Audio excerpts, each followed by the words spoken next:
Muy bien, pues vamos a predicar, vamos a compartir la palabra del Señor. Así es que en sus Biblias le pido que me acompañe por favor a buscar Gálatas capítulo 5.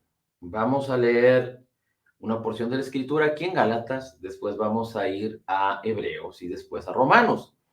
Así es que Gálatas capítulo 5, vamos a leer el versículo 1.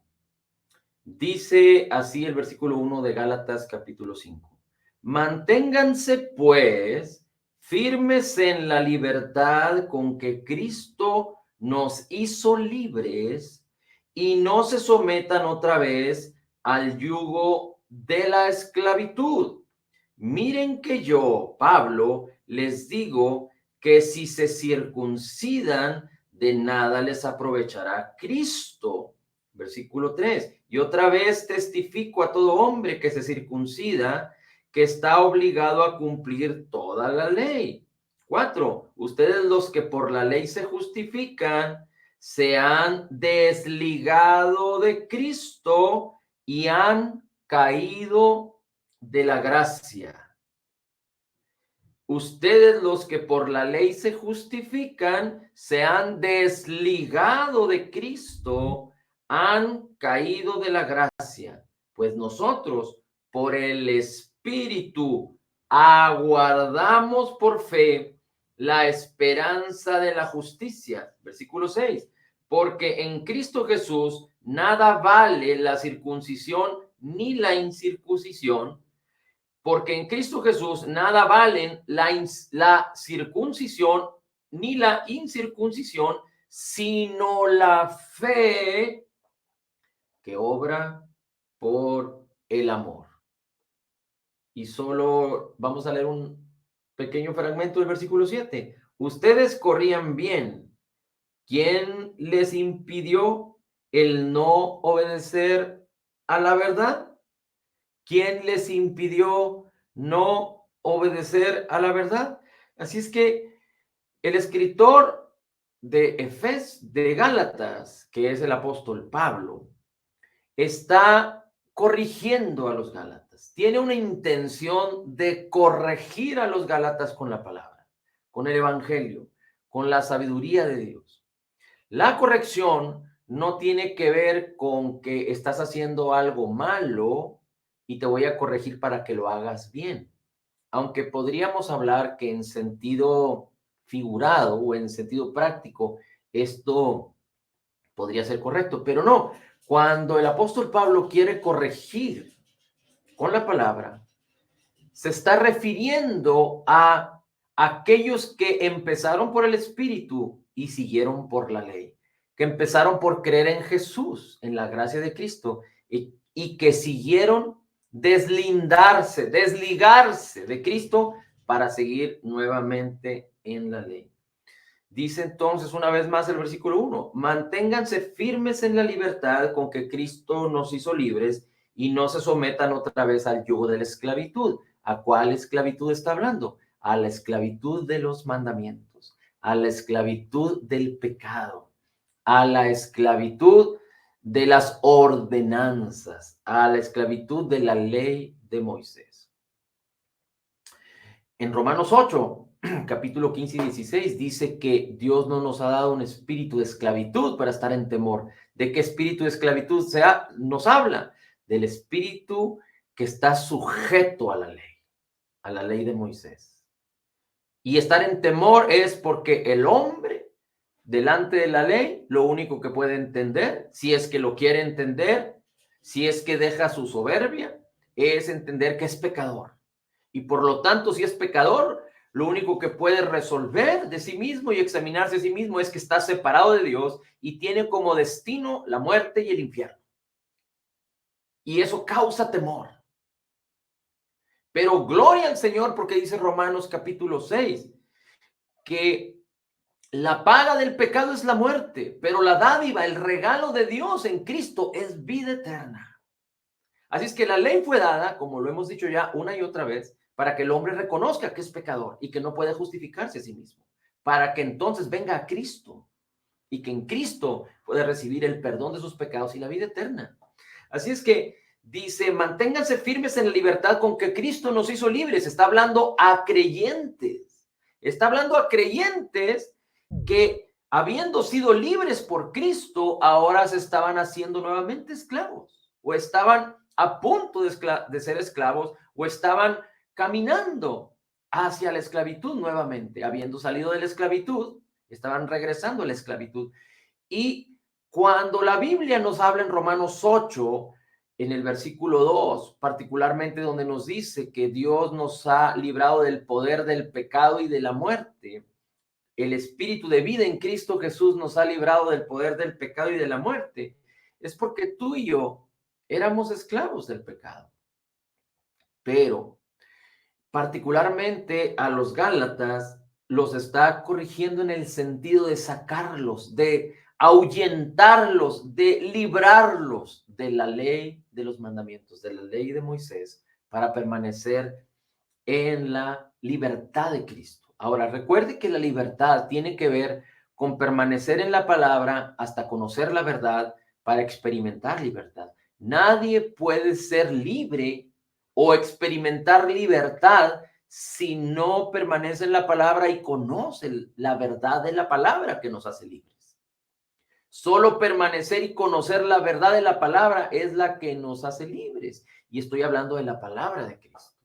Así es que en el espíritu, en nuestro ser interior, Dios nos hizo libres cuando venimos a Cristo y nacimos de nuevo, pero para que la libertad se experimente en el alma, en el comportamiento, en el cuerpo, en nuestras acciones, en nuestras circunstancias, necesitamos mantenernos firmes en esa libertad en la que ya nos fue dada en el espíritu en Cristo, y para que entonces, renovando nuestras mentes, podamos permitir que la libertad manifieste toda su gloria, toda la gloria de Cristo en todo nuestro ser. Dice, no te sometas al yugo de la esclavitud. Estamos tan acostumbrados porque la carne está siempre buscando la esclavitud, siempre buscando el yugo de la justificación por obras. La carne siempre está buscando lo que es contrario al espíritu. Y lo que el Espíritu de Dios nos dice en la palabra hoy es que fuimos salvos por gracia a través de la fe. Y la gracia es la que tiene que perseverar, permanecer en nuestras vidas. De hecho, la Biblia dice que necesitamos esforzarnos en la gracia, pero la carne siempre tiende a lo contrario. Y si hablamos de la doctrina y si hablamos, digamos que de una manera de la religión, nuestra carne siempre va a querer ir en contra de lo que el espíritu de gracia, de lo que el espíritu de fe, de lo que la libertad que tenemos en Cristo nos habla y nos dice y nos revela. La carne, argumentando religiosidad, va a querer irse a los mandamientos y va a querer justificarse a sí mismo.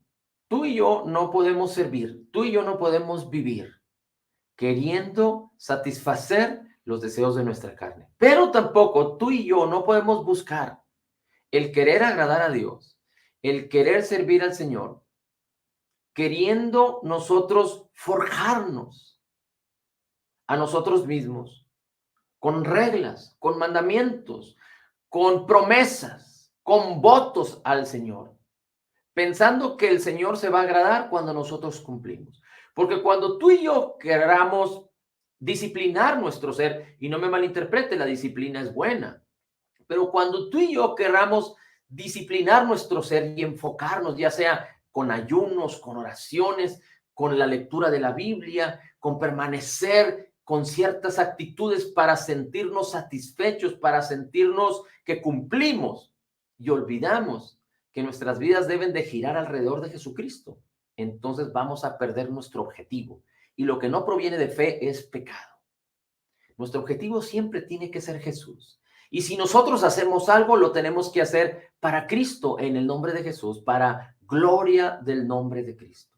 En la medida en la que nosotros menguemos a nosotros mismos, entonces el poder de la palabra, el poder del Espíritu de Dios va a poder manifestar y glorificar y manifestar más bien la gloria de Jesús en tu vida y en mi vida.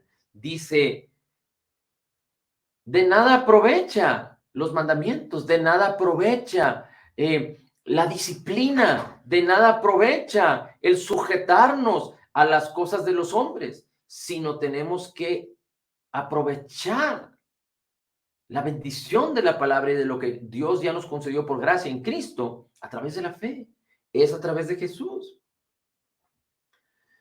Así es que todo aquel que quiera justificarse a sí mismo no puede conquistar, no puede vivir en éxito y en victoria, no puede vivir en lo mejor de Dios, no puede vivir en la abundancia de vida de Cristo.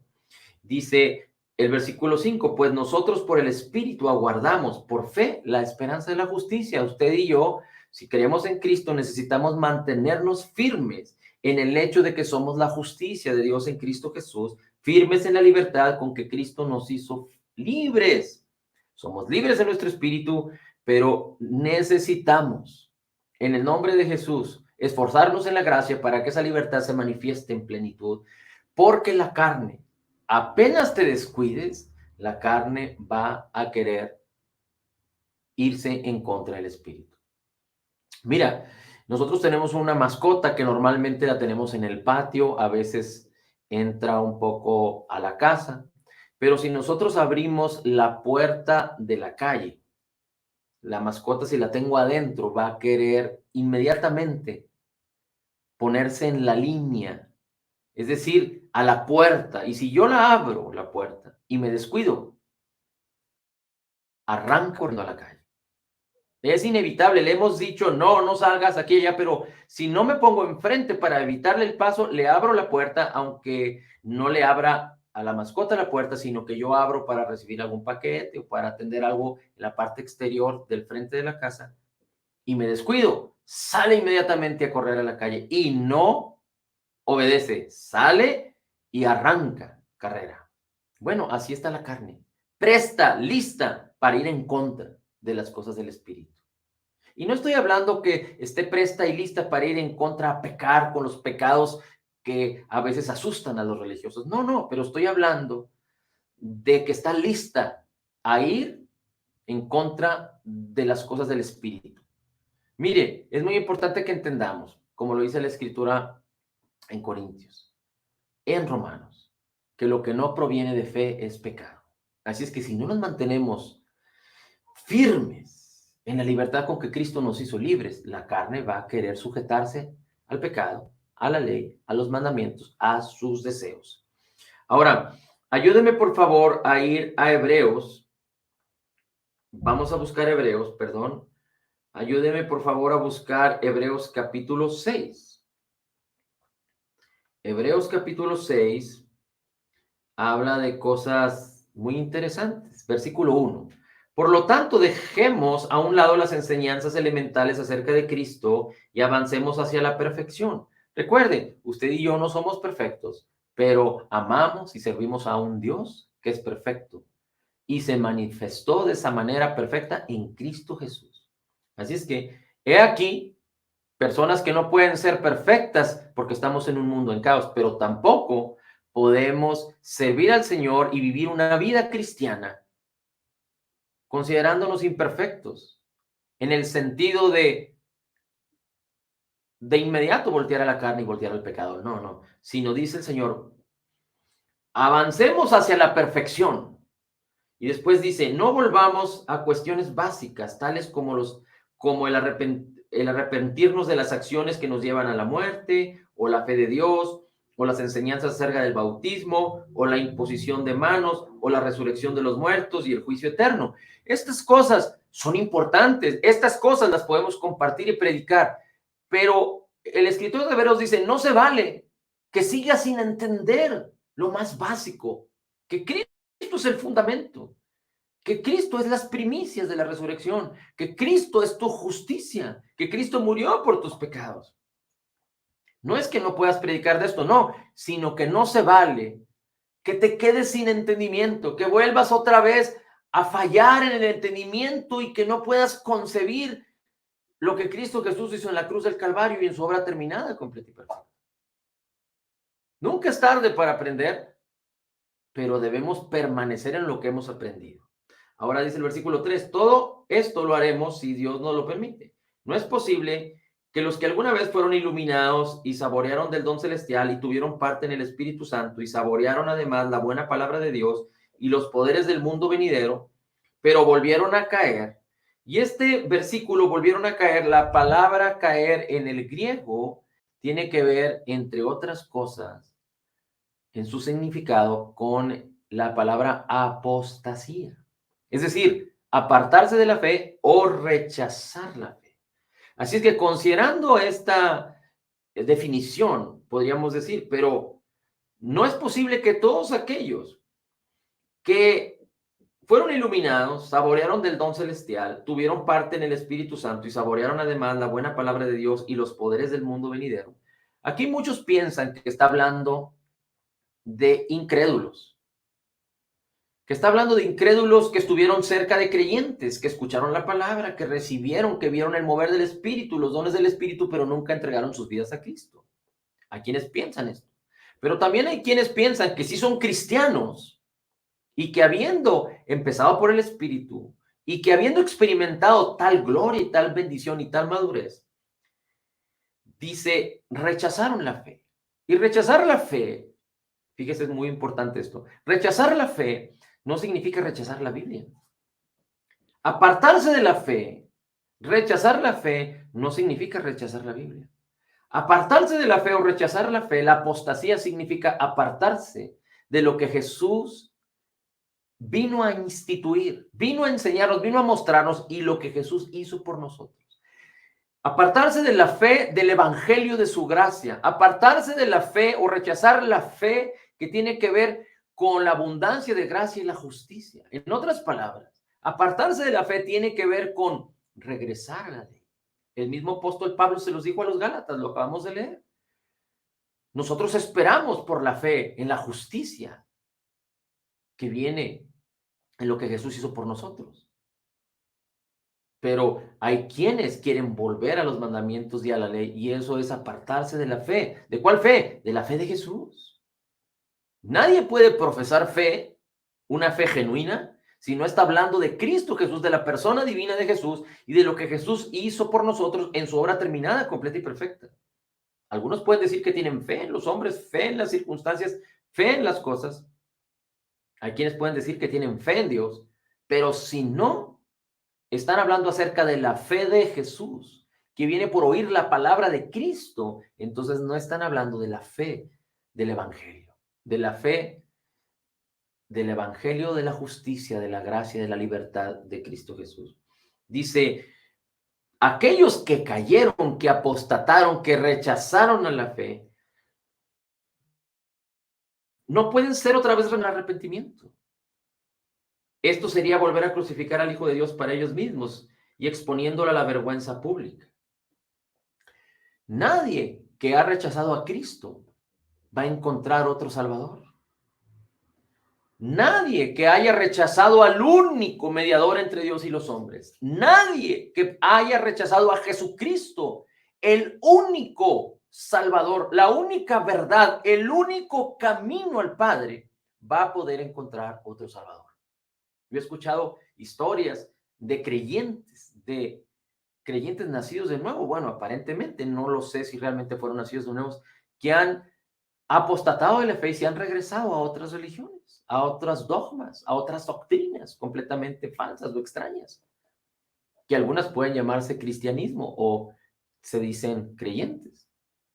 Pero nadie que rechace a Jesús va a poder encontrar a otro Salvador. Hay un solo Salvador, un solo mediador entre Dios y los hombres, uno solo, y este es Jesucristo nuestro Señor. Un solo Salvador, un solo mediador. Ahora, es importante que entendamos algo. El escritor de Hebreos le está hablando a los judíos.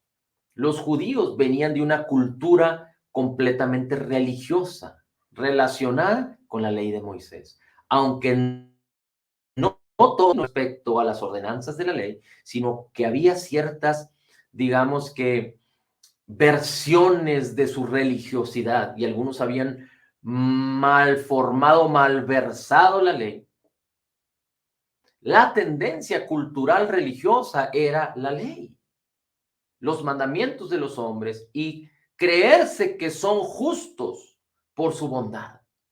Cuando Dios les dio la ley en la época de Moisés, cuando el pueblo de Egipto salió, cuando el pueblo de Israel salió de Egipto, la ley vino a exponenciar, a manifestar de una manera exponencial el pecado. Y las personas entendían esto. Y aunque siempre ha habido personas rebeldes e incrédulas en todas las edades y en todos los tiempos, no solo en el pueblo de Israel, pero en el mundo entero, había un temor y un pánico y un pavor, de tal manera que Dios les tuvo que ordenar, instituir que hubiera sacrificios de una manera continua para que ellos pudieran ser cubiertos de sus pecados hasta que viniera Cristo. Pero en la época de Jesús y a partir de entonces, los religiosos manipularon a su conveniencia la ley para sentirse que ellos estaban cumpliendo. Por eso el Señor Jesucristo les habla acerca de ellos que aparentaban ser sepulcros blanqueados, es decir, ser blancos y santos, pero por dentro estaban llenos de muerte.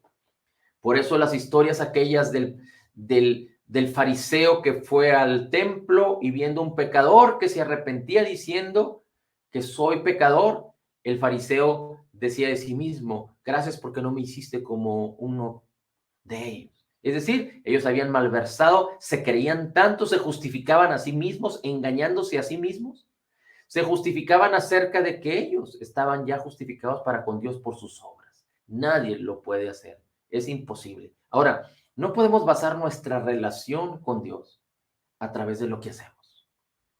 No podemos basar nuestra relación con Dios a través de lo que cumplimos. No podemos basar nuestra relación con Dios a través de lo que maduramos. Necesitamos basar nuestra relación con Dios a través de Jesucristo, a través de tener comunión con su palabra que es viva y eficaz, a través de su Espíritu Santo en nosotros. No podemos pensar que vamos a hacer las cosas por mí o por mi familia o por mi colonia o por los pobres o por los enfermos o por los maltratados y olvidados o por los ricos o por las mujeres o por los hombres o por los niños. Las cosas las tenemos que hacer poniendo nuestro corazón y nuestros ojos en Jesús, por causa de Jesús, porque solo Dios puede manifestar su poder a través de tu vida cuando tú estás poniendo tus ojos en Jesús, el autor y consumador de la fe, y que tú sabes que sabes. Y por eso es muy importante entender esto, para que pueda haber bendición que fluye a través de tu vida y que tú que eres un canal de bendición se pueda manifestar ese fluir de bendición a través de ti. Que tú no debes de buscar que las cosas sean hechas a través de tu vida por la necesidad que hay en las personas. Sabemos que cada día mueren 160,000 personas. ¿Qué está pasando con ellos? Pero nuestra motivación no debe de ser por causa de las personas, por causa de las necesidades, por causa de las circunstancias, por causa de las obligaciones, por causa de sentirnos bien. Tienen que ser por causa de Jesús, porque Dios nos ama por causa de Jesús. Dios no nos ama porque nosotros seamos buenos. Estábamos a un punto así de irnos al infierno, en una eternidad sin Cristo. Pero Dios en su grande amor con que nos amó, nos llamó y nosotros decidimos, Él nos buscó y nos estuvo convenciendo una y otra vez. Y nosotros en un momento de la historia dijimos que sí.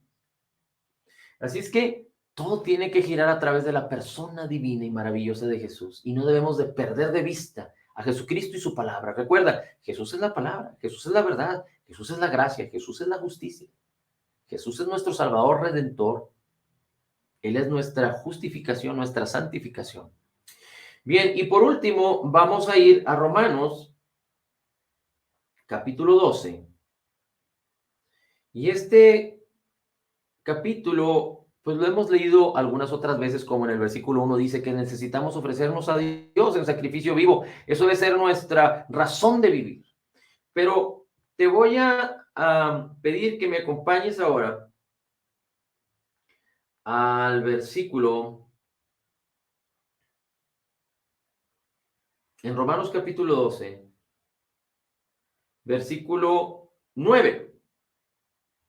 Romanos 12, versículo 9. Y dice así: Nuestro amor debe ser sincero. Aborrezcamos lo malo y sigamos lo bueno.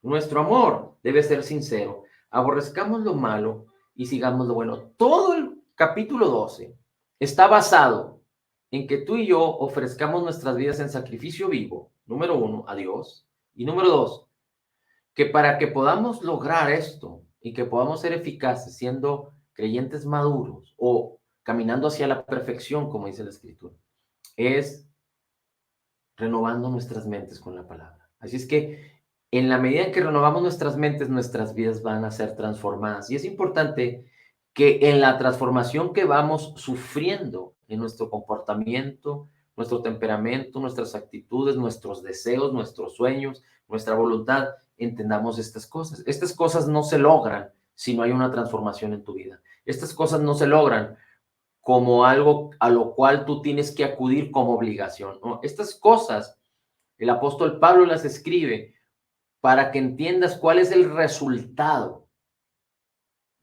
para que entiendas cuál es lo que tú fuiste llamado a vivir con resultado de que tú renueves tu mente con la palabra y seas transformado. Cuando tú lees estas cosas van a causar renovación en tu mente y transformación en tu vida. Recuerda, la renovación es cambio de manera de pensar.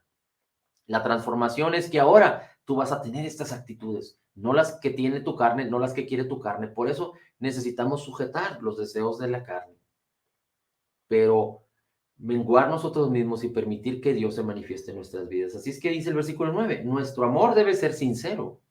Aborrezcamos lo malo y sigamos lo bueno. Es tan fácil pensar lo malo, hablar lo malo y dirigirnos hacia lo malo.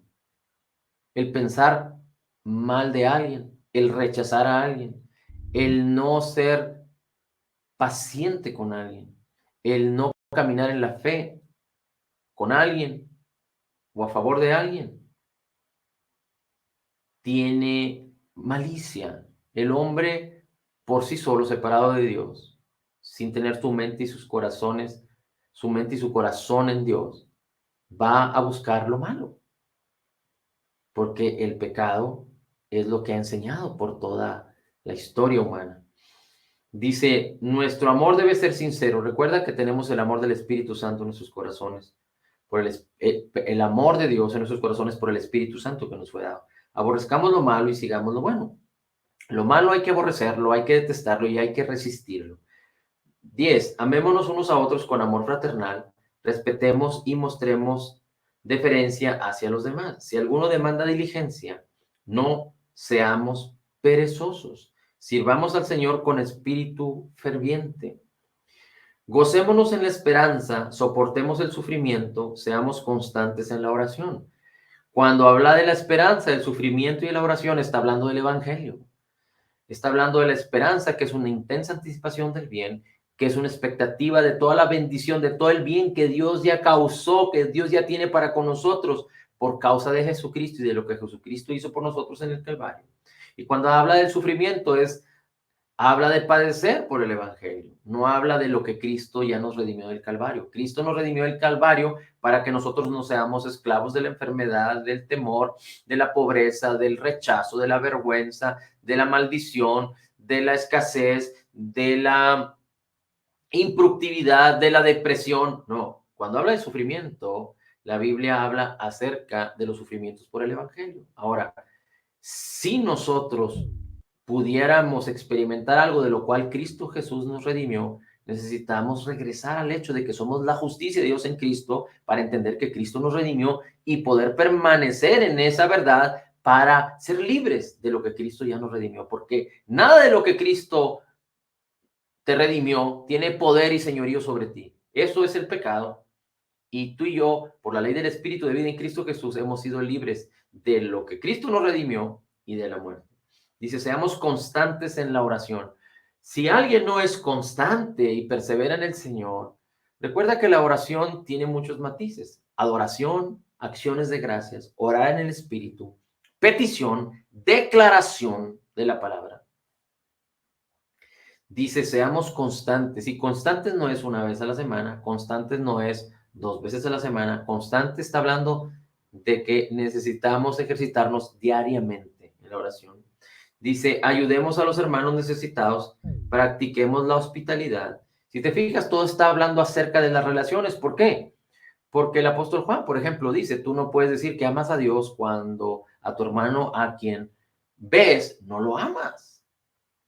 Dios nos ha llamado a estar en sociedad con los incrédulos, no en la sociedad que ama la vanidad, no en la sociedad que aman los placeres de la vida, los placeres de la carne, no, en la sociedad que ama la fe, que ama la palabra. Por eso hemos dicho que debemos asociarnos con personas que participan de la misma fe.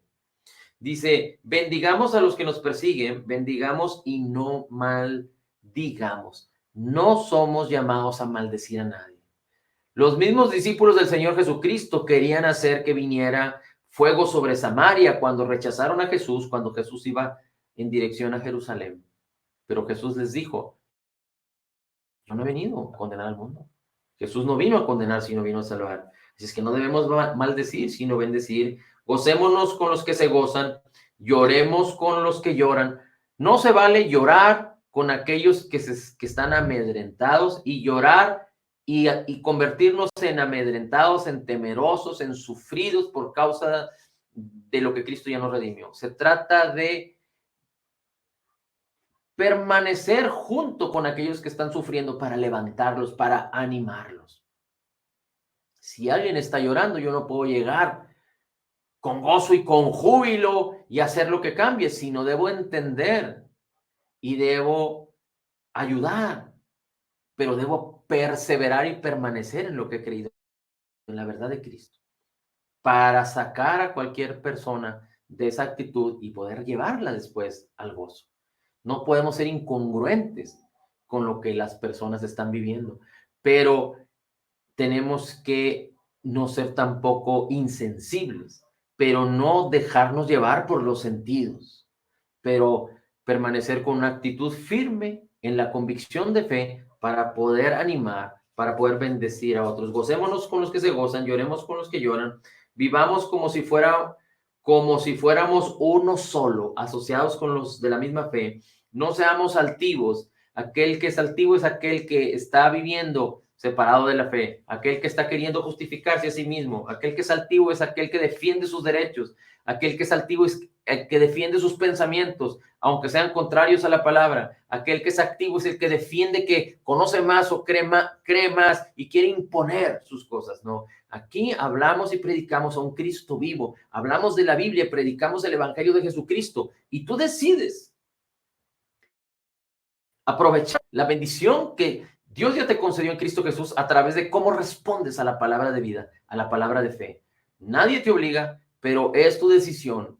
Si tú quieres limitar a Dios, tú limitarás a Dios en tu manera de vivir, de pensar, y no podrás alcanzar lo mejor de Dios.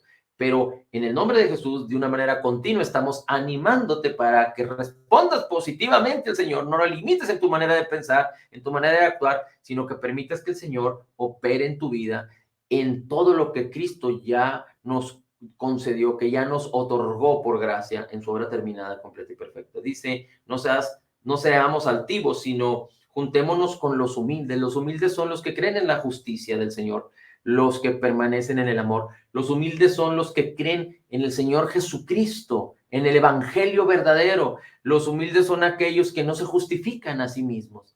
Los humildes son aquellos que pueden abrazar la gracia y la verdad. Dice, no debemos creernos más sabios que los demás. No paguemos a nadie mal por mal, procuremos hacer lo bueno a los ojos de todo el mundo. No paguemos a nadie mal por mal. Si es posible, en cuanto dependa de ti, vive en paz con todos. No busquemos vengarnos. Amados míos, dice el Señor, mejor dejemos de actuar, de que la ira de Dios actúe en su tiempo, porque está escrito, mía es la venganza, yo pagaré, dice el Señor. Así es que, por lo tanto, si alguien te hace daño, si alguien está en contra de ti, dice, y tu enemigo, y ese tiene hambre, dice, dale de comer, de beber. Si así lo hacemos, haremos que éste se avergüence de su conducta, no porque tú lo quieras avergonzar, perdón, porque tú estás actuando de una manera positiva, de una manera buena para con él. No permitamos que nos venza el mal. es mejor vencer el mal con el bien. Si el apóstol Pablo dice, no pensemos que nos venza el mal, y si tú lees todos estos versículos, está hablando de la relación con las personas. Y la mayor parte de lo que tenemos o de lo que hacemos es nuestra relación con las personas, sean conocidas o no sean conocidas. El Señor está ligando el mal con las relaciones. Así es que no permitas que el mal se apropie de ti respecto a tus relaciones con los demás, respecto a caminar en la fe, sino antes bien, no te dejes vencer de lo malo, sino permite que el bien que mora en ti se manifieste en tu vida y a través del bien hagas que el mal sea destruido en ti, a través de ti y alrededor de ti, en el nombre de Jesús. Padre, te damos gracias por tu amor incondicional, porque tú eres bueno, porque tu gracia es poderosa y nos has llamado a permanecer firmes en la libertad en la que hemos sido llamados y en la que estamos ahora, por tu obra terminada, completa y perfecta. Gracias, Señor. Gracias por tu palabra. Gracias porque estamos firmes en ti. Gracias, Señor, porque a través de tu palabra nos enseñas la libertad. A través de tu palabra nos enseñas tu gracia. A través de tu palabra nos enseñas que solo descansando en Jesús y llevando no el yugo de esclavitud de la ley, pero el yugo de vida, que es estar unidos a Cristo, creyendo en su obra terminada, completa y perfecta y caminando en la fe hacia la perfección, en la palabra que es Jesús, en la gracia que es Jesús, en la verdad que es Jesús, en la justicia que es Jesús. Podemos perseverar hasta alcanzar y cumplir nuestro propósito. Hermanos, gracias, Señor, por la vida de todos aquellos que estarán escuchando más adelante. Gracias, Señor, por la vida de todos aquellos que estarán creyendo a través del testimonio de la vida de mis hermanos. En el nombre de Jesús, declaramos que somos total y completamente perdonados y sanados, perfectamente justificados, altamente favorecidos, profundamente amados, grandemente bendecidos. Somos la justicia de Dios en Cristo Jesús. Como Jesús es, así somos nosotros en este mundo. Somos la justicia de Dios en Cristo, recibiendo de la abundancia de tu gracia, del regalo gratuito de tu justicia y declarando: todo lo puedo en Cristo que me fortalece. Amén